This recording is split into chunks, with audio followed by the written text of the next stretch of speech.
Selamat datang di Ngopi.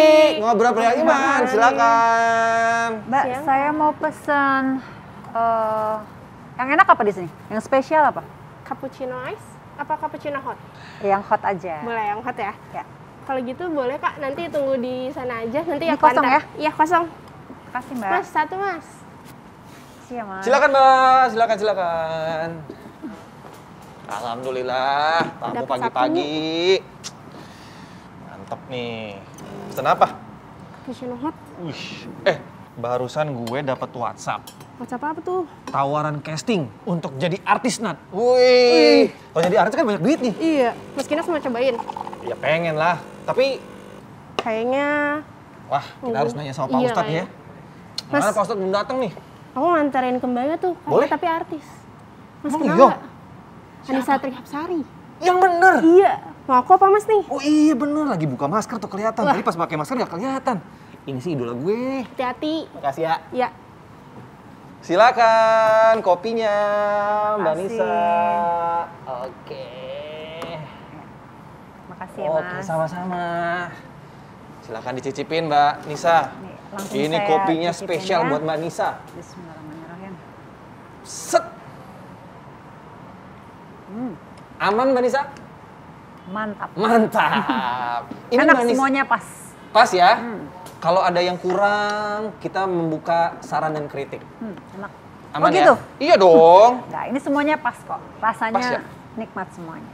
Saya mewakili Ngopi, Ngobrol Pria Iman, mengucapkan selamat datang untuk artis idola saya Mbak Anissa Trihapsari. Amin, Masya Allah. Idih, Emang saya seneng kenal? banget. Kenal lah. Emang tahu? Saya boleh duduk nggak? Boleh dong. Boleh. Alhamdulillah. Ini nggak ada orangnya kan? Nggak ada, mumpung masih jam segini biasanya pada sepi. Oh gitu. Dulu tuh saya ngefans banget sama Mbak Nisa. Amin. Emang udah lahir dulu? Yo, udah saya kelihatannya aja muda. Rambut putih mah udah numpuk tuh. Oh gitu ya? Padahal Iya. kita seangkatan kali ya? Apa Iya, enggak? bisa jadi. Pokoknya setiap nyalain TV pasti mukanya Mbak Nisa. Oh, Sinetron, apa iklan, pasti ada Mbak Nisa. Tapi Mm-mm. dulu ya? Sekarang masih? Oh sekarang masih, amin. Sekarang masih suka sinetron, masih kan Mbak? Masih, alhamdulillah. Cuman perannya udah beda. Kalau dulu kan remaja, ya kan? Sekarang udah emak-emak. Oke, kalau nggak salah dulu Mbak Nisa tuh sempat nggak berhijab kan ya? Atau dari dulu berhijab? Enggak kan? Enggak. Baru hijrah saya. Iya, saya pengen nanya tuh ngaruh nggak? Begitu Apa tuh? perpindahan berhubungan dengan Dari pekerjaan atau profesi? sebelum dan sesudah. Iya, ngaruh nggak? Kalau dibilang ngaruh gini, ceritanya dulu sempet pakai hijab. Waktu itu aku sempet ikut satu training lah ya. Langsung tuh berhijab. 40 hari buka. Terus mama bilang, lah ini kenapa dibuka? Terus aku bilang, nggak deh mah hati dulu deh yang dihijabin. Belum, waktu itu belum mantep ya. Belum, aku bilang gitu. Hati dulu deh mah, baru yang lainnya gitu. Ternyata pikiran itu salah. Udah, buka, hamil kan, nikah sama Sultan, hamil. Nah, pada saat selesai melahirkan, aku sempet dapat mimpi. Dapat mimpi, di mimpi itu aku sakit. Aku nggak tahu ya rasanya wafat seperti apa, tapi badan aku tuh meriang, menggigil sampai nggak tahu mau bicara aja nggak bisa. Di mimpi itu? Di mimpi itu, Oke. di mimpi itu bicara nggak bisa. Terus aku ke mama sampai terakhirnya ke suami gitu kan, minta tolong, nggak ada yang bisa nolong, nggak ada yang mau nolong, nggak ada yang bisa nolong, gitu. Terus saat itu ada sosok orang yang datang gitu, pakai jubah putih, tapi manusia ya, bukan apa ya, menurut aku sih itu manusia gitu. Iya. Terus beliau bilang, kamu harus berhijab baru kamu sembuh, katanya gitu. Itu belum berhijab tuh aku. Ada pesan itu tuh. Kamu harus berhijab Kamu, supaya yang kamu bisa sembuh. nyembuhin kamu cuma Allah. Ah. Kamu harus berhijab, harus menutup aurat kamu. Gitu. Di situ aku masih nentang. Gak mungkin, gimana sinetron, masih duniawi lah. Iya, gimana iya. sinetron, gimana ini segala iya. macam. Tapi karena aku mikir, wah anak-anak aku masih kecil-kecil, kasihan juga kalau ditinggal kalau gue wafat gitu kan. Butuh sosok ibu. Nah, Iya udah dong. akhirnya, yaudah deh, oke. Di mimpi itu tuh, yaudah deh, oke deh. Berhijab. Berhijab. Bismillah. Tapi baru, belum ngucap ya, baru sampai kerongkongan gitu. Dah, di situ aku langsung mikir, ternyata memang Allah itu dekat dari urat nadi kita kan, lebih dekat dari urat nadi kita. Nah, setelah mimpi itu kelar, bangun, hidup maksudnya bangun kan, sakitnya sama kayak di mimpi itu, persis sama, sakit, menggigil, meriang segala macam, cek darah apa segala macam. negatif semuanya. Ih, Nggak ada virus, nggak Masya ada apa, nggak ada apa, nggak ada apa. Allah. Di situ aku nangis, terus aku nanya sama Sultan kan, sama suami, gimana kalau aku berhijab? Dia bilang ya kalau emang itu maunya kamu silahkan. Kan harus izin suami Iya kan? dong. Udah aku nanya sama beberapa guru-guru spiritual aku ya, termasuk Pak Ari Ginanjar, ustadz-ustadz yang lain. Aku bilang ya udah Bismillah. Ini Salat namanya taubat. hidayah, Mbak. Amin. Dan ternyata sampai sekarang kerjaan masih awet-awet aja. Nah terus ada ngomong aja. sama manajer, dia bilang nih nggak mungkin lo berhijab gini gitu. Gue bilang udah Bismillah, la haula wala quwata. Udah sampai sekarang, doain ya. Kun fayakun. Kun fayakun. Jadi terjadilah. Luar Amin, biasa, masih amin, jadi amin. loh, luar Insya Allah, biasa. Idola banget Gitu, emang. Sah. Tapi kalau ngomongin profesi nih, apalagi kalau entertain. Waalaikumsalam. Waalaikumsalam. Nisa, maaf, ada tamu spesial. Silakan, Ya, kopi ya, ya. dulu. Kopi. Pak Ustadz. Toraja. Silakan, kopi Toraja. Duduk Pak Ustadz. Oke. Sehat Pak Masih Ustadz? ada kopi Toraja? Ada dong. Masih ada dong. Alhamdulillah. Setiap hari kita import kopi Toraja cuman untuk tamu spesial. Tapi tetap ngobrol. Perihal Perihal iman. iman. Ini yang membuat spesial. Oh iya dong, pasti dong Pak Ustadz. Ya. Tapi kalau mau ngobrol-ngobrol, kebetulan kita ada tamu spesial. Ini kesukaan Pak Ustadz juga nih. Ya. Ada artis idola saya, cantik banget, Anissa Trihapsari. Tahu dong Pak Ustadz? Oh, tahu. Zaman kita kuliah di layar kaca nampak terus wajahnya. Tuh kan? Ganti lagi channelnya, Beliau dia lagi. Waduh. Itu makanya. Sukses Memang banget. ada di mana? Bisa ya Pak? Ngobrolin Pak Ustadz ya? Oh. Silakan Mbak Anissa. Assalamualaikum. Ada Pak Ustadz nih, Aduh, kebetulan langganannya banget ngopi. nih. Silakan Pak Ustadz. Duduk deh Pak Ustadz. Silahkan. Nadia, jangan lupa kopinya. Kopi Siap. Toraja spesial pesanan Pak Ustadz ya. Wah saya yang beruntung nih bisa ketemu sama Pak Ustadz di sini nih. Oh. Banyak-banyak pertanyaan saya. Ah, betul banget. Kayak butuh siraman rohani. Karena kalau datang ke sini bukan sembarang ngopi, ngopinya ngobrol perihal iman Aduh, gitu. itu Mbak yang Nisa. penting. Itu paling penting. Iman. Pak Ustadz, saya sama Mbak Nisa lagi ngobrol nih Ya. tentang karir. Ya kan, masalah karir segala macam, pendapatan dan segala macam. Instan atau tidak instan mendapatkan rezeki dari sebuah profesi. Nah, mendapatkan rezeki secara instan itu baik atau enggak Pak Ustadz? Tentang rezeki ini dengan profesi yang berbeda-beda Iya. ya. Seperti mbaknya profesinya selama ini selebriti. Iya, misalnya. Ya, misalnya selebriti atau dunia entertain. Iya. Tapi percayalah tidak ada yang abadi. Tidak ada yang abadi Pak Ustadz. Semua profesi pasti ada akhirnya. Dari segi popularitas dari dunia entertain Ya. atau dunia sinetron, film pasti ada masanya. akhirnya. Ya. Dalam jagat global siapa tidak kenal zamannya Ya. Marilyn Monroe. Ya. Ya, Betul. malah dia bunuh diri kan? Ya. Ya, siapa tidak kenal John Lennon waktu itu? Pada akhirnya hilang. Selesai. Ya, kemudian kelas di Indonesia, siapa yang tidak kenal Benyamin S waktu itu? Ya. Ya, dalam dunia hiburan, panggung hiburan kita hilang juga. Nah, maka tidak ada yang abadi. Tidak ada Yang yang abadi adalah kebaikan yang kita tanam. Kebaikan yang kita tanam. Apapun pekerjaannya Pak Ustadz. Maka dalam dunia lagu kan ada yang mengatakan dunia ini panggung sandiwara. Ah itu panggung Itu beneran sandiwara. ya? Iya. Jadi dia karena dia panggung sandiwara ada actingnya. Maka Nabi menjelaskan keterkaitan dengan ini ya, wa mal hayatud dunya illa mataul hurur. Dunia ini hanya tipu daya semata. Sementara aja ya Pak Ustadz. Sementara saja.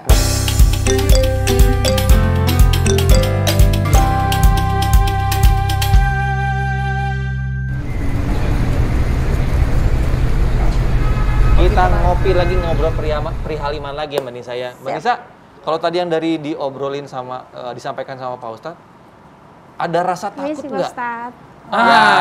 Ini kan pas Kopi banget. Toraja. Toraja. Ya, saya kalau pesan kopi tidak pernah pakai gula. Iya. Oh, Karena, udah manis. Saya sudah manis. aduh, masuk Pak Ustadz. Bisa aja, Iya, iya. bisa. Nah, Ya. Mbak Nisa, takut nggak sih kehilangan pekerjaan, penghasilan, pemasukan, termasuk kehilangan popularitas? Sekarang cara untuk mendapatkan popularitas Gampang, banyak ya. banget, gampang banget. Sosial Viral media, ya. Sosial media. konten dibikin viral, nggak tahu viralnya positif atau enggak. Takut nggak Mbak Nisa kehilangan popularitas dan juga pemasukan? Kalau takut mungkin manusiawi Ya, ya, Ustadz, betul, Tapi manusiawi, ya. mungkin nggak terlalu khawatir banget Ya. karena ya mungkin itu ya aku mendapat hikmah yang luar biasa semenjak yang mimpi. Saya pernah loh 2 tahun sama Sultan gak ada pekerjaan sama sekali. Dua-duanya sama sekali gak ada kerjaan, gak ada syuting, gak ada apapun, gak ada. Nol, Ustadz, sama sekali nggak. Sementara masih punya bayi, baru berapa bulan dia udah sakit alergi, yang susunya itu mesti kita beli seminggu 700.000. Kita nggak punya uang sama sekali, Ustadz. Pokoknya kalau nyeritain itu sih Masya Allah 2 tahun, nggak ada yang tahu. Keluarga nggak ada yang tahu. Kalau nanya sama, misalnya sama produser gitu ya, atau sama kamu deh misalnya, gue pinjam uang dong, pasti nggak percaya kan? Iya, Masa sih Sultan Anissa nggak punya duit? Iya, ya nggak? iya. Tapi semua nggak ada yang tahu kalau kita tuh benar-benar nol, nggak punya uang Pemasukan, sedikit, iya. nggak ada pemasukan sama sekali. Nah. Tapi karena dari situ, Ustaz, Masya Allah, aku dapat hikmah yang luar biasa bahwa rezeki itu dari Allah, gitu loh. Bukan cuma melalui produser, melalui teman atau itu. Disitulah aku ngerasa bahwa udah nggak ada rasa apa ya, udah ikhlas gitu, terserah Allah deh. Gitu. Karena buat aku rezeki itu bukan hanya harta. Tapi kesehatan, kebahagiaan rumah tangga jadi makin solid aku Mas Sultan. Berarti gitu. Mbak Nisa sama Mas Sultan termasuk orang yang percaya sama proses, nggak mau yang instan. Insya Allah, mudah-mudahan. Insya Allah ya. Tapi, gimana Pak Ustadz? Ada jadi ini nggak? sebenarnya cemas kehilangan popularitas itu manusiawi. Itu penyakit, semua orang bisa mengidapnya. Benar Pak Ustadz. Tetapi yang dilarang adalah cemas yang berlebih-lebihan. Sehingga sudah tidak percaya bahwa Allah Maha Pengasih, Maha Penyayang. Padahal Allah sudah menjelaskan, Ana indosonni abdibi. Saya tergantung sangkaan hambaku. Kalau dia sangka akan survive, dia sangkaan positif, dia hasilnya positif. Ya, kalau dia selalu sangka hancur deh, dia hancur. Maka orang bule kan mengajarkan positive thinking. Kalau bahasa kita, bahasa orang beriman adalah sangka baik. Jangan pernah sangka buruk. Saya hampir tidak pernah dalam hidup saya tidak pernah lihat orang secara langsung orang yang mati kelaparan. Allah pasti jamin rezeki. Yang membuat kita ini selalu cemas-cemas kan bisikan setan. Gimana nanti, gimana. Akhirnya cemas berlebihan. Cemas berlebihan. Ya. Khawatir berlebihan, itu yang dilarang. Sehingga ketika kita khawatir dan cemas berlebihan, itu menyangkut akidah. Sehingga kita tidak percaya Allah Maha Kuasa, Allah Maha Pengasih. Jadi jangan pernah berputus asa. Wala tai'asu min rauqillah, jangan kau pernah putus asa akan rahmat Allah. Karena sesungguhnya Allah Maha Kaya, bukan cuma kaya dan juga Maha Pengasih. Ya, alhamdulillah. Iya. Terus Pak Ustadz kalau ngomongin profesi nih Pak Ustadz, dari tadi saya membahas profesi yang instan nih. Emang salah ya kalau mendapatkan misalnya kekayaan, kesuksesan secara instan? Tidak salah. Yang salah adalah bagaimana caranya. Kalau instan itu kan misalnya normalnya orang berusaha bisa bertahun-tahun bisa dapat kekayaan seperti ini. Tapi dia cuma 4 bulan langsung dapat. Bukan 4 bulannya, bukan 10 tahunnya, tapi apa yang dilakukan. Ya, itu yang diatur. Apa yang dilakukan? Kalau dia tiba-tiba kaya, mendadak kaya, misal dia beli tanah. Tahun lalu dia beli tanah. Tanah tersebut dia beli dengan murah. Tiba-tiba tanah tersebut dilewatin proyek yang pembebasan tanahnya membuat dia mendadak kaya. Dia mendadak kaya halal. Boleh. Misal lagi dia beli sebidang tanah. Ternyata setelah dieksplor tanah itu ada tambang di dalamnya. Ada sahabat saya yang tadinya sopir mobil dump truck. Dia hanya sopir ganti pun karena ada keuntungan dia dapat, dia beli lahan, tanah itu ternyata setelah diteliti ada tambang di dalamnya batu bara dan dia kaya. Masya Allah. Iya. Ini rezeki, dia kaya mendadak, tidak ada masalah. Nggak dosa, kalau maksudnya. dia kaya mendadak karena dia ngerampok, kaya mendadak karena dia menipu, misalnya sebelum jadi wali kota nih, ya kekayaannya tercatat hanya 10 miliar, ya. Tiba-tiba setelah jadi wali kota menjadi 100 miliar, patut dicurigai. Pasti ada penyalahgunaan. Sebab gaji wali kota berapa? Itu patut dicurigai. Iya. Nah, kemudian yang berikutnya popularitas. Sekarang popularitas terkenal gampang banget lewat viral medsos, gampang loh Pak Ustadz. Ingat, Mbak ya, Allah tidak melarang populer. Populer tidak. Siapa yang tidak mengakui popularitasnya para nabi dan rasul? Iya.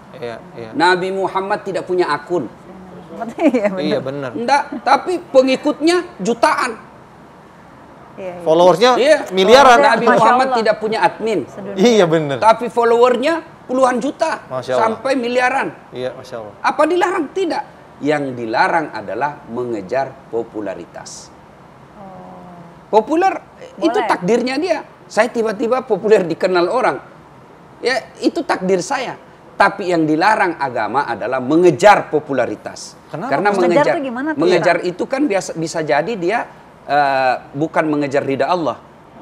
Pengen Kalau Anda kaya. mengejar popularitas, siap-siap Anda kecewa. Karena popularitas itu yang Anda kejar pasti ada akhirnya. Iya. Setuju. Dia ngejar popularitas karena dia acting. Oke, dia masuk main sinetron. Dia diambil juga oleh produser sebagai pemain sinetron karena dia masih muda, cakep, cantik. Cakep, cantik pasti ada waktunya. Iya, ada masanya ya. 17 tahun masih cantik. Tapi ketika sudah usianya 40 tahun, pasti sudah mulai dilirik. Ada pendatang baru. Pasti Anda kecewa. Ya, Tapi ketika Anda mencari ridha Allah, maka tidak ada kecewanya. Sebab dia bekerja bukan mencari popularitas, tapi menjadikan acting itu, menjadikan media sinetron itu jalurnya untuk dakwah. Amin. Iya. Jadi bukan popularitasnya yang jadi masalah, apalah cara memperoleh popularitas. Ya, ada orang cari popularitas, mengejar popularitas dengan menghalalkan segala cara, menabrak etika, menabrak norma-norma sosial. Dengan cara apa? Dia bikin konten yang abnormal, yang dianggap aneh. Ya. Soalnya tiba-tiba aja ya melanggar agama. Menyimpang gitu ya Pak? Ya, menyimpang. Ya, sehingga ada pepatah Arab mengatakan kalau kau mau terkenal, kencingi sumur Samsam. Terkenal memang satu dunia, tapi ya, negatif. Iya. Fir'aun terkenal, populer sampai sekarang, tapi kan tidak bagus. Iya. Jadi Allah tidak melarang kita populer, yang Allah larang adalah Mengejar mengejar popularitas. popularitas. Mbak Anissa termasuk Mengejar. mengejar popularitas enggak nih? Kayaknya udah enggak ya. Udah enggak sekarang. Ya, ada zamannya. Ada ya. Tapi kalau menjaga popularitas gimana Pak Nah, Ustadz? iya, kalau Ya? Menjaga Populer, popularitas maksudnya populer. supaya Menjaga ya tetap populer. eksis. Jangan menjaga popularitas, menjaga kebaikan. Istiqamah dalam kebaikan. Soal populer atau tidak, biarlah. Urusan Allah ya. Biar manusia yang menilainya. Ya. Kalau kita menjaga popularitas itu, bisa jadi kita pencitraan. Sampai kapan kita bisa pencitraan? Iya. Tapi berbuat baiklah. Yang namanya kebaikan tidak akan pernah sirna. Iya, Bisa jadi masa ini, rezim ini kita tenggelam. Tapi karena kebaikan itu ada saatnya nanti akan muncul. Iya. Ustadz, aku mau nanya Boleh nih. dong, Nah. boleh dong. Aku kan masih syuting nih. Ya. Masih bekerja.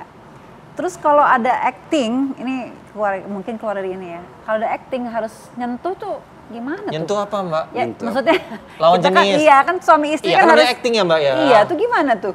Gimana tuh Pak Ustadz? Apa ada doanya gitu ya Allah, Tidak, saya lagi kerja.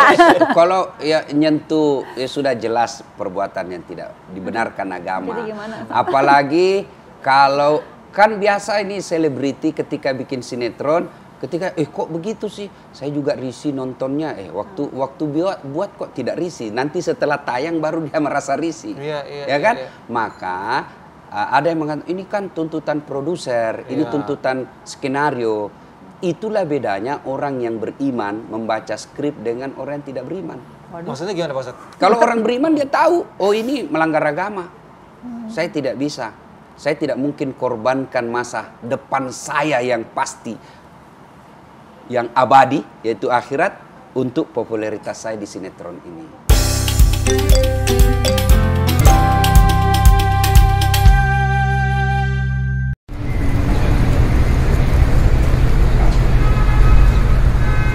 Nah, Mbak Nisa, tadi yang udah disampaikan sama Pak Ustadz, pernah nggak dialami sama Mbak Nisa? Mencintai kepopularitasan, mencintai pekerjaan, atau mencintai Harta. Allah gitu kan, iman. Allah. Pernah nggak diuji, aduh skripnya saya nggak suka nih gitu. Harus pegangan tangan nih, pernah begitu nggak? Ya alhamdulillah ya, hari ini qadarullah diketemukan sama Ustadz. Jadi aku lebih harus introspeksi lagi. Harus tanya juga sama Sultan, walaupun tadi Ustadz bilang boleh izin suami, tapi suami yang bagaimana kata Iya, gitu ya. kalau suami ngizinin gimana Pak itu Ustadz? Ya gimana? meskipun suami izinin, kalau agama melarang, tetap tidak boleh. Contoh ya, contoh. Kan ada juga itu suami yang jual istrinya. Iya sih. Maksudnya gimana Ustaz? Banyak Iya, di dia berita. jual istrinya. Banyak kita lihat kasus-kasus dia Nauzubillah min menjual dzalik. istri. Banyak. Banyak Berita. kejadian yang menjual istrinya. Amit-amit. Boleh. Ataupun istrinya katakan, "Bang, saya ke sana ya. Untuk apa? Ada kerjaan di sana."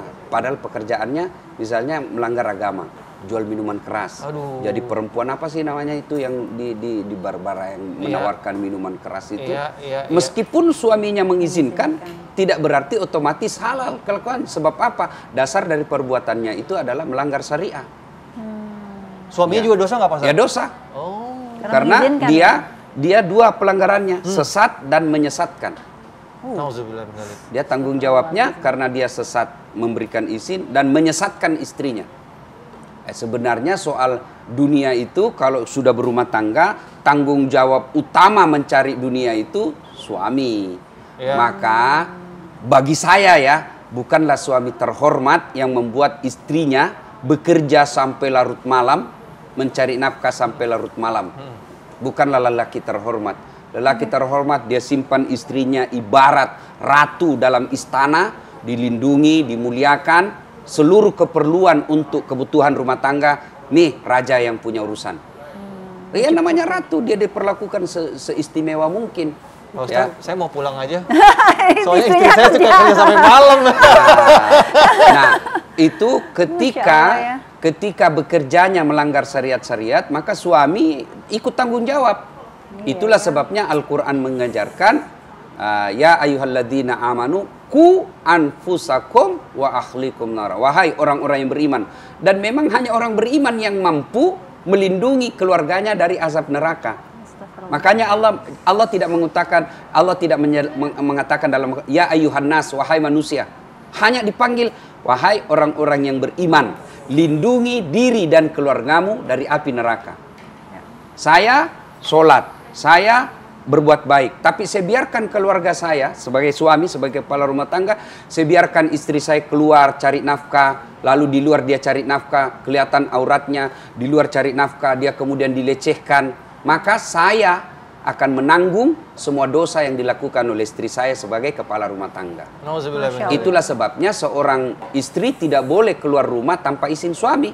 Kenapa? Karena langkah-langkah istri itu ditanggung oleh suami. Beda, suami tidak wajib memberi izin, minta izin kepada istrinya. Kenapa? Karena memang tanggung jawab suami lebih banyak di luar. Itulah sebabnya kenapa suami tidak harus minta izin, hanya dianjurkan memberitahu. Tidak harus minta izin. Kenapa? Karena memang fitrahnya laki-laki, kau harus banyak di luar karena kau cari nafkah. Istri harus banyak di dalam, ngurusin anak dan suaminya. Ya, jangan sampai suami pulang cari nafkah setengah mati seharian cari nafkah, sampai di rumah malam istrinya ngorok tidur jam 11. Dosa tidak. Tapi yang membuat istri dosa ketika dia buka tutup suaminya cari makan, tidak ada siap di situ. Saya Itu setiap hari begitu Pak Ustadz. Istri saya nggak bisa masak. sebenarnya kalau Mas Rizkinya tidak keberatan, Nggak bukanlah marah. dosa, ya. Tetapi istri tidak dapat pahala. Oh iya. Iya Ya, karena menyajikan makanan itu juga pahala. Jadi jangan sampai mengejar popularitas, Ya. mengejar acting, mengejar tayang, lalu tanggung jawab sebagai istri terabaikan. Inilah yang disebut dengan cinta dunia yang berlebihan. serem amat. Cinta ya Allah. dunia ini udah deket banget sama namanya cinta harta. Cinta Nah, harta dan cinta juga harta. popularitas. Ya. Tadi Mbak Nisa pernah sempat bilang juga, sekarang udah nggak ngejar popularitas. Berarti dulu sempet nih Mbak Nisa. Iya, otomatis lah ya, kita masih muda, ya Ya. kan? Pasti pengennya wah ngetop apa segala Iya, macam. iya, Tapi iya, sekarang udah masanya udah nggak kayak gitu lagi gitu. Iya, iya, Cuman iya. yang saya pengen tanya lagi nih Mang Ustadz, Iya. harta itu kan nggak selalu uang ya Uang, Ustadz iya. ya. Kalau kita terlalu mencintai anak gimana Ustadz? Ya, mencintai anak itu bagian daripada perintah agama. Bagian daripada perintah agama. Kenapa Ibrahim alaihissalam diperintah menyembelih anaknya? Itu ujian bagi Ibrahim, jangan sampai cintamu kepada anakmu melebihi cintamu kepada Allah. Maka ketika Ibrahim alaihissalam diperintah untuk menyembelih anaknya, ya, kan dia katakan, saya cinta kepadamu, tapi cintaku kepada Allah tidak boleh terkalahkan oleh cintaku kepada anak. Nah, cinta kepada anak itu bagian dari perintah agama. Tapi jangan sampai karena cinta kepada anak kita menghalalkan segala cara. Contoh, saya mau masukkan anak saya pegawai negeri. Saya cinta supaya anak saya punya kerja. Karena cinta kepada anak saya lalu saya nyogok. Supaya Ada dia tuh, jadi Pak Ustadz. pegawai. Ini sudah salah. Banyak itu Pak Ustadz. Ya. Banyak. Ngeri ya. Nah, itu yang salah cintanya.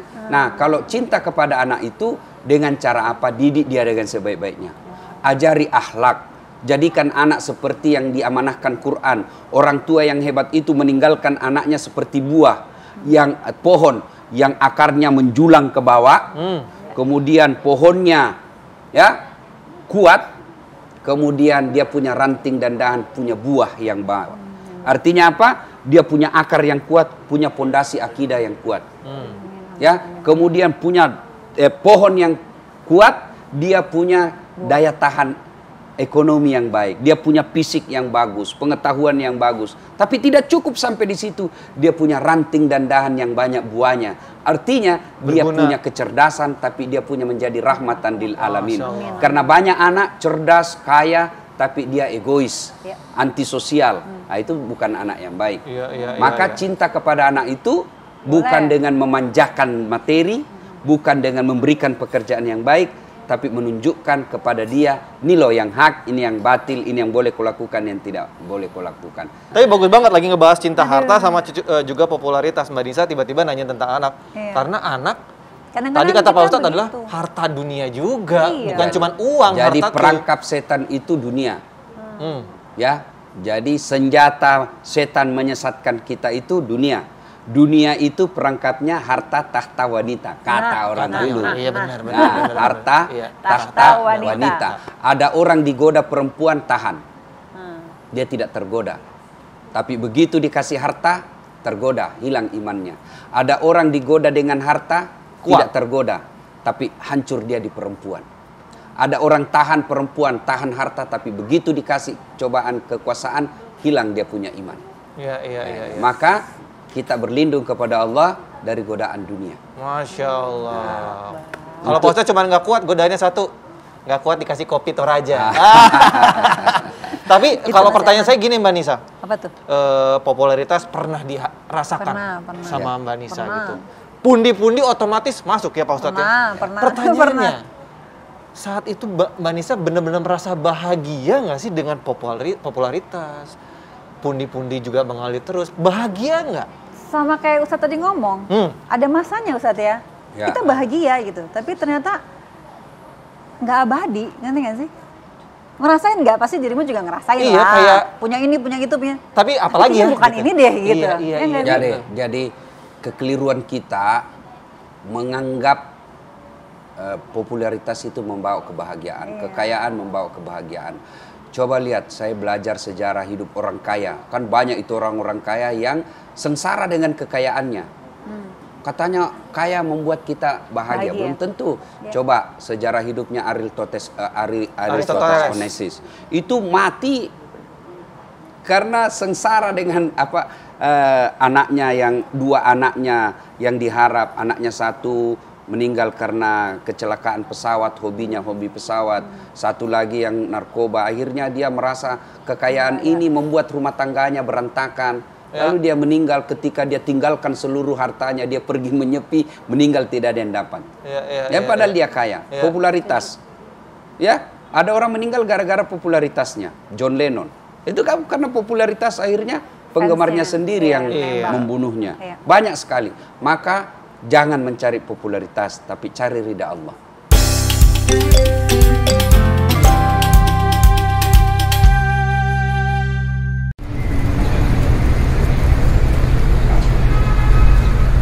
Jadi pengen telepon ke rumah Mbak Nisa, suruh istri saya pulang. Jangan pulang malam-malam. Nanti saya dibilang pria nggak bertanggung jawab kalau kata Pak Ustadz. Tidak terhormat, suami tidak terhormat. Iya, Pak Ustadz, kalau ngomongin popularitas, harta, semua udah kekumpul. Ada orang yang merasa, saya udah banyak nih hartanya melimpah, saya nggak bakal jatuh miskin dan susah. Itu dosanya apa, Pak Ustadz? Ya, itu yang disebut takabur. Dan orang takabur kalau dia sudah dinasehati tidak mau, ya itu kemudian menjadi kata bahasa Qur'annya itu orang yang melampaui batas. Fir'aun kan, segalanya dia punya. Fir'aun itu cerdas. Coba lihat itu piramid. Zaman itu rasanya tidak bisa dibikin. tinggi, mengumpulkan batu yang besar-besar. Mampu dia lakukan. Alat transportasi waktu itu perahu. Belum ada yang namanya alat teknologi canggih. Tapi mampu dia lakukan. Itu menunjukkan kecerdasannya. Kemudian dia gagah. Ya, sketsa-sketsa wajah Firaun itu menunjukkan dia karena dia bangsawan, dia cakep. Ya, populer. Bangsawan, kaya, punya kuasa, punya pasukan, luar biasa. Tapi diminta untuk beribadah, tidak mau. Malah dia deklarasikan dirinya sebagai Tuhan. Dan puncak kesombongannya, dia tantang itu. Mana itu Tuhannya Musa? Mana Tuhannya Musa? Dia suruh bangun itu insinyurnya namanya Haman. Kau bikin tangga yang tinggi, saya mau panah. Dia panah. Turun itu anak panahnya, ada darahnya. Karena dia di skenario, dibodoh-bodohi sama siapa. Ada darah. Oh, kena Tuhannya Musa. Dia sudah terlalu melampaui batas. Akhirnya apa? Ditenggelamkan. Ditenggelamkan, lalu Allah sampaikan, kami pelihara, kami selamatkan tubuhmu untuk menjadi pelajaran bagi kaum yang akan datang. Apa sifatnya? Melampaui batas. Jadi dia terlalu melampaui batas. Saya sudah populer, sudah punya kaya, punya kuasa. Kau bikinlah semau-maumu. Apa? Kau bikin semua-semuanya. Dunia rasa-rasanya ini milik dia. Dan tidak ada yang berani membatasinya. Tidak ada yang mampu melawannya. Ya, Allah kasih. Setelah melampaui batas, pasti akan ada hukuman. Hukuman di dunia. Pasti akan ada hukuman di akhirat. Nah, kalau ketika sudah melampaui batas, ya tunggu. Inna azabil zadid. Sungguh azabku pasti dan sangat pedih. Ya silakan dia. Kalau amal baik di dunia itu yang akan pernah pudar ya Pak Ustadz ya. Akan terus diingat ya. Manisa ada mau tanya lagi? Jadi Ustadz, intinya adalah kita mau bekerja, ini maksudnya buat wanita ya, buat istri terutama. Jadi merasa bersalah nih karena saya masih sinetron terus kan. Jadi sebenarnya bukan persoalan sinetronnya, tapi isi sinetronnya itu. Ya, kalau misalnya judul sinetronnya Istri Soleha yang menceritakan bagaimana sih istri sebaiknya itu, yang mempertontonkan kepada ibu-ibu, oh begini loh istri, enggak ada masalah. Gue tahu dia. Nah, saya ngomong produser lagi. Enggak ada masalah. Kecuali konten-kontennya itu yang nyata-nyata melanggar agama, ya sebagai orang beriman harus ditapis. Ya sudahlah, popularitas 10 tahun yang lalu, 20 tahun yang kan sudah dilewati, pernah dialami. Sekarang saatnya untuk investasi akhirat, ya. Investasi akhirat itu ya tetap kerja, tetapi kerja yang kita pilih-pilih. Oh, ini sudah tidak layak buat saya.